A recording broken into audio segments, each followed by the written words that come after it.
best things about travelling the logging roads is that there is an amazing selection of trucks to look at.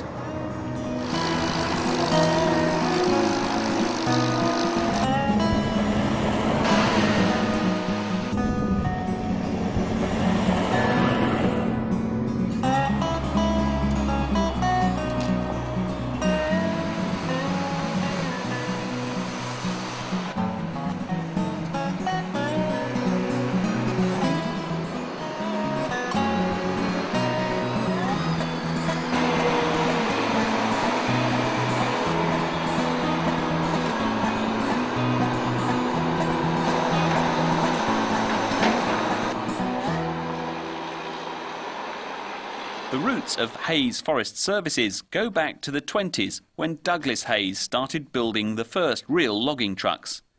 His timing was perfect because loggers were moving out of rail transport and taking to the road.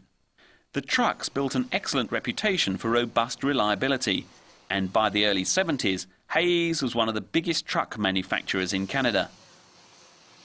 Hayes Forest Services now keeps a lovingly preserved Hayes truck from the 1930s parked in a yard at Duncan. But times change, and the pride of the Hayes fleet is now parked right beside a line of Volvos. The company runs a fleet of 25 of them. Tough enough for the logging roads, but up to government spec for use on the public highway. The Volvos can take logs straight from the woods to the sawmills without incurring the cost of transshipment.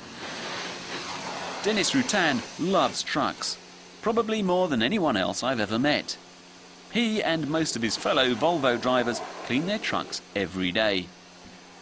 Not an easy undertaking, given the dust and mud they encounter on each trip. These are really good trucks. You know, when you look at the newer design trucks, whether it's a Volvo, a Peterbilt, a Kenworth, or whatever, they're going more streamlined, aerodynamic, all of this. They look more like a car than they do like a truck, you know. But they're not Hayes though, are they? No. If it was a Hayes, it'd be better. But unfortunately, they don't make them anymore. They made them too well. That's why they don't make them anymore. It wasn't that, you know, they weren't well enough built. The fact was that as you know, the companies bought the trucks they needed, they weren't replacing them, so it became, it wasn't financially possible to stay alive and build that good a truck. The Volvos are used on second growth timber, like that produced by the Faller buncher and processor machines. The second growth timber is longer, lighter and easier to handle. The road trucks are fitted with a ridiculous number of wheels. The idea is to keep the axle weight within government regulations for the public highway.